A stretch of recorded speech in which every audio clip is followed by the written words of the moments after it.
Hello students, তো নিশ্চয়ই তোমরা পড়াশোনা করছো।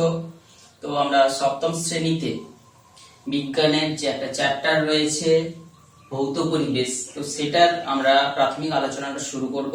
তো আজকে আমাদের আলোচনার বিষয় থাকবে প্রধানত তাপমাত্রা, যেটাকে আমরা বলছি যে তাপীয় একটা যে অনুভূতি, তাপীয় অনুভূতি। তো এই বিষয়টা তোমরা এখন শীতকাল চলছে, তোমরা নিশ্চয়ই জানো যে চান করার সময় তোমরা জলের মধ্যে হাতটা যদি ডোবাও, সেটা অনুভব আসে যে এটা একটা খুব ঠান্ডা লাগছে। তো সেই জন্য আমরা গরম জল করে তার মধ্যে মিশিয়ে তাকে একটা স্নানের উপযোগী করে থাকি। তো আমরা এই যে আমাদের অনুভূতি শক্তিটাকে কাজে লাগিয়ে আমরা বুঝতে পারছি যে ওটা বেশি গরম, এটা কম গরম, বা এটা ঠান্ডা, এটা বেশি ঠান্ডা। তো এইরকম ভাবে আমরা যে এই অনুভূতিটাকে আমরা বুঝতে পারছি, কিন্তু এই অনুভূতিটাকে এখন যদি আমরা পরিমাপযোগ্য করে তুলতে চাই, বা যদি আমরা এমন ভাবে আমাদের অনুভূতির সাহায্যে, তো সবকিছুগুলো বিষয়টাকে প্রকাশ করা সম্ভব না। যেমন ধরো অনেক দুটো যে গ্লাসে জল না রেখে আমরা 50টা গ্লাসে ভিন্ন ভিন্ন যে উষ্ণতা বা যে যাকে বলছি অনুভূতির জল রাখি, কোনটা বেশি গরম কম গরম, এরকম বিভিন্ন ভিন্ন যে যে বিশেষণ দিয়ে কিন্তু তাদেরকে বোঝানো মুশকিল। তো যদি আমরা ওই অনুভূতিটাকে একটা সংখ্যার মধ্য দিয়ে প্রকাশ করে দিতে পারি যে অমুক গ্লাসের জলটার সংখ্যা 1, এটার 2, তো এইরকম ভাবে যদি আমি সংখ্যায় তাকে রূপান্তরিত করতে পারি, তবে আমাদের অনুভূতিটাকে কিন্তু একটা প্রকাশভঙ্গি আমরা পেয়ে যাব এবং তার সম্পর্কে সঠিক সিদ্ধান্ত নিতে পারবো। তো এই অনুভূতিটাকে আমাদের সংখ্যায় রূপান্তরিত করার একটা প্রসেস আমরা, যেটা বিভিন্ন বিজ্ঞানীরা প্রথম থেকে করে গেছেন, সেটার সংক্ষিপ্ত ভার্সনটা আমরা এখানে আলোচনা করব। যে একটা ছোট্ট পাত্রতে জল রেখে তাকে আমি গরম করতে পারি। আর একটা কি করলাম, ছোট্ট শিশি একটা, যার মধ্যে আমরা একটা সরু পেনের রিফিল আমরা ঢুকিয়ে রেখেছি, এবং ওই শিশিরের জলটা কিন্তু একটা রঙিন জল আমরা রেখেছি। আর এমনি বড় পাত্রতে তো জল রয়েছে, যাকে গরম করলে সেই গরম যে তাপটা পেয়ে এই ছোট্ট শিশির যে জলটাও গরম হবে।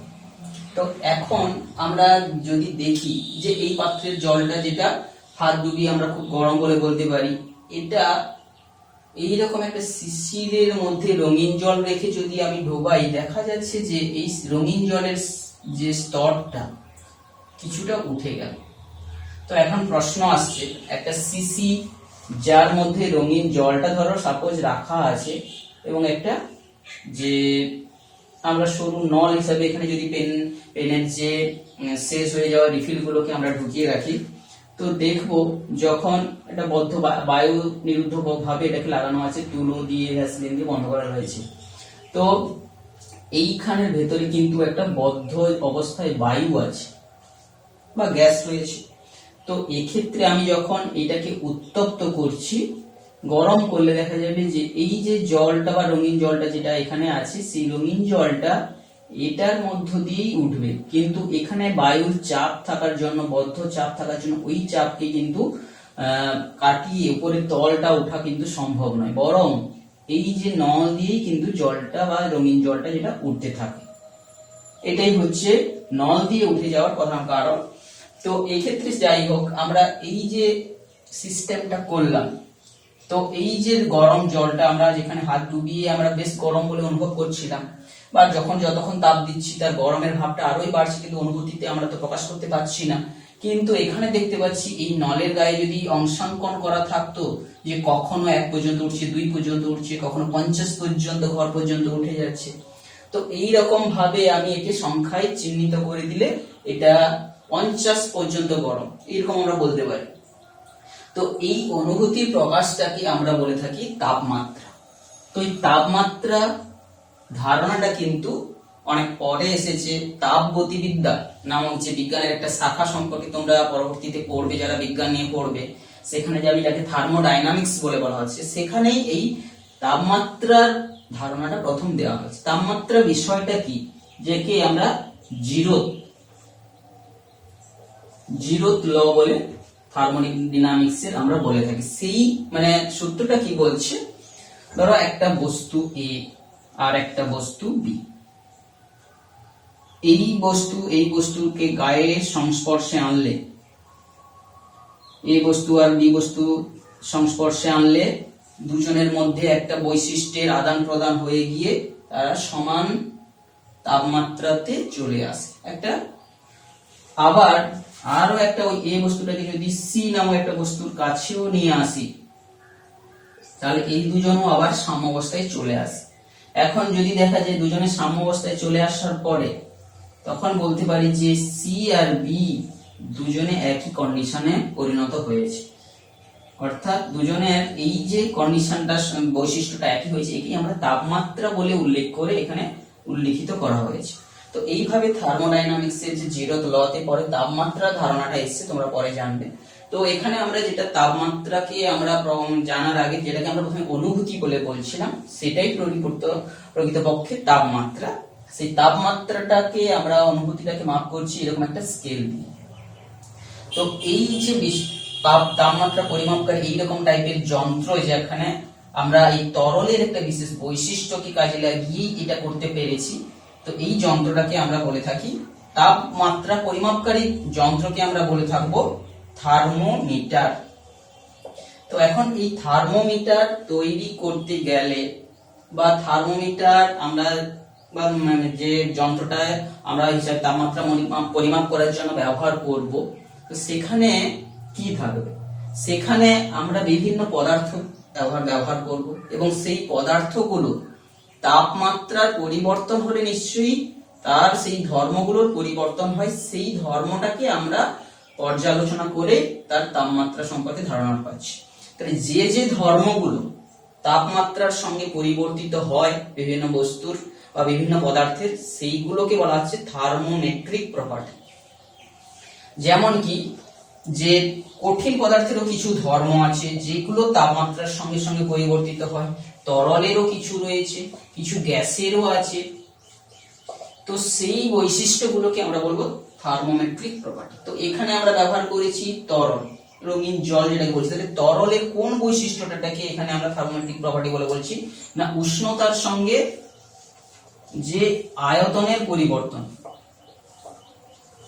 এইটাই এখানে থার্মোমেট্রিক প্রপার্টি।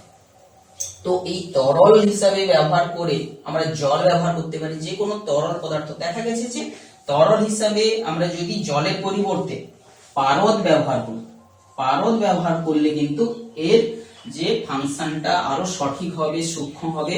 এবং কারণ কি, পারদের কতগুলো গুণাগুণ রয়েছে, তো সেইটাই হচ্ছে পারদ থার্মোমিটার বলে তখন আমরা ব্যবহার করব। অর্থাৎ একটা তরল পদার্থের যে উষ্ণতার সঙ্গে আয়তনের যে পরিবর্তনটাকে কাজে লাগিয়ে তৈরি করা হয়েছে, যদি সেই তরলটা পারদ হয়ে থাকে তাহলে তাকে বলবো পারদ থার্মোমিটার। বোঝা গেছে? তো পারদের কি কি বিশেষ বৈশিষ্ট্যটা রয়েছে? পারদের বিশেষ বৈশিষ্ট্যটা বলতে পারদটা এমনি দেখতে হচ্ছে ধূসর রঙের এবং কাঁচের মধ্যে দিয়ে স্পষ্ট দেখা যাবে। তাছাড়া পারদকে তোমরা যদি দেখে থাকো যে কাঁচের গায়ে লেগে থাকে না, সে কিন্তু সহজে ওঠানামা করতে পারে। তাছাড়া সবচেয়ে যেটা গুরুত্বপূর্ণ বিষয়, পারদ কিন্তু উষ্ণতা বাড়লে যেমন ভাবে সুষম ভাবে বাড়ে, আবার কমলেও সুষম ভাবে সমান অনুপাতিক হারেই কিন্তু কমতে থাকে। এইটাই হচ্ছে সবচেয়ে সঠিক গুণ হিসাবে, যার জন্য পারদকে ব্যবহার করা হচ্ছে। তাছাড়া পারদ এমন একটা তরল ধাতু যেটা কিনা, যাকে আমরা Hg চিহ্ন সংকেত চ্যাপ্টারে তোমরা জানবে, পারদের সংকেত হাইড্রোজিনাম বা Hg। তো এই পারদ কিন্তু হচ্ছে তার যে কঠিনে পরিণত হয় প্রায় -39°C তাপমাত্রাতে, বা সেটা বরকট শক্ত জমে যায় আর ফুটতে শুরু করে 357°C। যদিও আমরা সেন্টিগ্রেড বিষয়টা এখন আলোচনা করিনি, তবুও আমাদের বলে রাখছি যে অর্থাৎ বিস্তীর্ণ পাল্লার মধ্যে কিন্তু তরল থাকে, তাহলে তার মধ্যে আমরা অনেক বড় রেঞ্জের মধ্যে আমি তাকে মাপযোগ করতে পারবো। তো আরো কঠিন পদার্থেরও কিছু কিছু বৈশিষ্ট্যকে কাজে লাগিয়েও, থার্মোমেট্রিক প্রপার্টি গুলোকে কাজে লাগিয়েও কিন্তু আমরা তাপমাত্রা বা অনুভূতিটাকে যেটা আমরা বলছি পরিমাপ করতে পারবো। সেইগুলো সম্পর্কে বিজ্ঞান যখন ধীরে ধীরে ডেভেলপ করেছে, সেইগুলো আরো নতুন নতুন প্রকার থার্মোমিটারের আবিষ্কার হয়েছে। যেমন কঠিনের কি বৈশিষ্ট্য, না কোনো একটা কঠিন পদার্থকে তাপ দিলে বা শক্তি পেলে গরম করলে ও হচ্ছে আয়তনে ওর দৈর্ঘ্যও বেড়ে যায়, আয়তনে তো বাড়েই, আয়তন দৈর্ঘ্য বরাবর বাড়াটা একটু বেশি, তাহলে মানে বেশি নয়, আমরা তা সচরাচর লক্ষ্য করতে পারবো। তাহলে সেই যে উষ্ণতা বৃদ্ধির সঙ্গে সঙ্গে বা তাপ তাকে দিলে তার দৈর্ঘ্য বৃদ্ধি যায়। যেমন বিশেষ করে বাইমেটাল স্ট্রিপে এর আমরা অর্থাৎ দ্বিধাতব পাত সম্পর্কে যখন জানবো, সেখানে এটার দ্বিধাতব বা দুটো আলাদা ধাতুকে একই রকম দৈর্ঘ্য নিয়ে তাপ দিলে একজন বড় হয়ে যাবে, তুলনামূলক একটা কম বাড়বে, অর্থাৎ এইভাবে বড় ছোট হয়ে যাবে বাইমেটাল স্ট্রিপ। সেই ধর্মটাকে কাজে লাগিয়েও তাপমাত্রা পরিমাপ করা সম্ভব। তাছাড়া কঠিন পদার্থের কি হচ্ছে না, তাপমাত্রা বাড়লে রোধ অর্থাৎ বাধা ওর মধ্যে বেড়ে যায়, তাহলে সেই বাধাটার বাড়া কমাটাকে আমরা যদি পরিমাপ করি, তাহলে ওই বস্তুর তাপমাত্রা বা কত সেটা আমরা পরিমাপ করতে পেরে যাব, যাকে বলা হচ্ছে আর রোধ থার্মোমিটার, প্লাটিনাম রেজিস্ট্যান্স থার্মোমিটার। কিংবা আবার ইএমএফ, বিভব সৃষ্টি, দুটো ধাতুর সংযোগ স্তর তলে যদি তাপমাত্রা বাড়ানো কমানো থাকে, সেই পজিশনে একটা তড়িৎ প্রবাহ হবে এবং তার কারণ হচ্ছে কি একটা তড়িৎ চালক বল সৃষ্টি হবে, যেটাকে ইএমএফ বা তাপীয় তাপতড়িৎ ক্রিয়া যেটা আমরা জানবো সেটাতে সৃষ্টি হয়। তাহলে কঠিনের এই কিছু বৈশিষ্ট্য। তাছাড়া গ্যাসেরও বৈশিষ্ট্য, গ্যাসীয় পদার্থ আমরা জানি যখন কোনো বদ্ধ আর পাত্রে রাখবো তার আয়তনটা ফিক্সড থাকছে, কিন্তু তার চাপ তাপমাত্রা বাড়ার সঙ্গে সঙ্গে চাপ বাড়ে, অর্থাৎ কখনো চাপের বৃদ্ধিটাকে তাপমাত্রার সঙ্গে আমরা পরিমাপ করে তার সম্পর্কে ধারণা লাভ করতে পারি। কিংবা তার যদি আমি যে চাপকে স্থির রেখে আয়তন বাড়তে থাকছে সেইটাকে পর্যালোচনা করেও করতে পারি। এটাই হচ্ছে volume thermometer, fixed volume thermometer, কোনটা হচ্ছে ফিক্সড প্রেসার থার্মোমিটার, এইগুলো হচ্ছে বিশেষ বিশেষ গ্যাস থার্মোমিটার। তো এই গ্যাসটা যখন আমরা বলছি গ্যাসের ক্ষেত্রে ইউজ করার ক্ষেত্রে গ্যাসটাকে আমাদেরকে আদর্শ গ্যাস যদি হয়, আদর্শ গ্যাসটা আবার কি, অর্থাৎ যদি গ্যাসটার ঘনত্ব খুব কমিয়ে দেওয়া হয় এবং তাপমাত্রা একটু হাই রাখা হয়, তো তখন গ্যাসটা একটা সঠিকভাবে একটা সুন্দর সুষ্ঠু নিয়মে মেনে সে কিন্তু তার কার্যকারিতা দেখায়, সেটাকে ইউজ করেও কিন্তু আমি থার্মোমিটার তৈরি করতে পারি। তাছাড়া আবার কি কোনো একটা উত্তপ্ত বস্তু থেকে সেখান থেকে আমরা জানি আলো নির্গত, সেই আলোটাকে আমরা যদি তার তীব্রতাটাকে পরিমাপ করে তার কত ক্ষমতা ওখান থেকে নির্গত হচ্ছে সেই যন্ত্রের সাহায্যে নির্ণয় করে ওই যে উৎসের কিন্তু তাপমাত্রাও বের করতে পারি। অর্থাৎ আমরা যখন কোনো বস্তুর তাপমাত্রাটা মাপ করতে যাচ্ছি, সেই তাপমাত্রা তো বিশাল বড় রেঞ্জের হয়ে থাকে, কখনো কম কম তাপমাত্রা, কখনো আমাদের অনুভূতির অনেক বাইরের তাপমাত্রা। তো সেই বিশেষ বিশেষ যে রেঞ্জের তাপমাত্রা মাপ করার জন্য ভিন্ন ভিন্ন যে থার্মোমিটার কিন্তু উপযুক্ত বা সঠিক হবে। সব ধরনের যে রেঞ্জের ক্ষেত্রে সব থার্মোমিটার কিন্তু উপযুক্ত হবে না।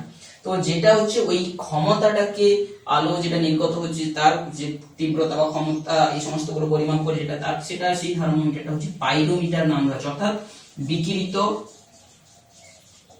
যে শক্তিটাকে পরিমাপ করেও কিন্তু আমরা থার্মোমিটার হিসাবে তাপমাত্রাটা উৎসে বলতে পারি। সেই পাইরোমিটার কিন্তু বেশি বেশি তাপমাত্রা পরিমাপের ক্ষেত্রে এটা কিন্তু বেশি ইফেক্টিভ। তো আজকের এই ছোট্ট ক্লাসে তোমরা প্রথমে জাস্ট অনুভূতিটাকে কি করে তোমরা সংখ্যায় রূপান্তরিত করে পরিমাপ করতে পারার যন্ত্র তৈরির পদ্ধতিটা আমরা জানলাম। এই তাপমাত্রা কথাটা যে ওই অনুভূতিটারই একটা প্রকাশ, সেটা পরবর্তীকালে আমরা জানবো যে যেটা আমরা অনুভূতি পরিমাপ করার জন্য শুরু করেছিলাম সেটাই পরবর্তীকালে তাপমাত্রা হলো।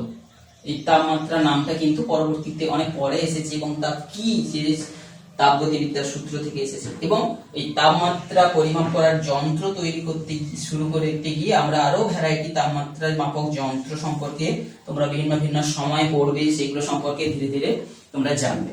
তো আজকের ক্লাসটা আমরা এখানেই শেষ করছি। পরের ক্লাসে আমরা এই থার্মোমিটার যে পারদ থার্মোমিটারটা বিশেষ করে নিয়ে আমরা আলোচনা করব, এবং পারদ থার্মোমিটারের যে দু প্রকারের থার্মোমিটার রয়েছে বা তিন প্রকারের যে থার্মোমিটার রয়েছে তাদের মধ্যে সম্পর্ক করে গণিত টনিত করব। তো এটা আজকে তোমরা পড়বে ভালো করে।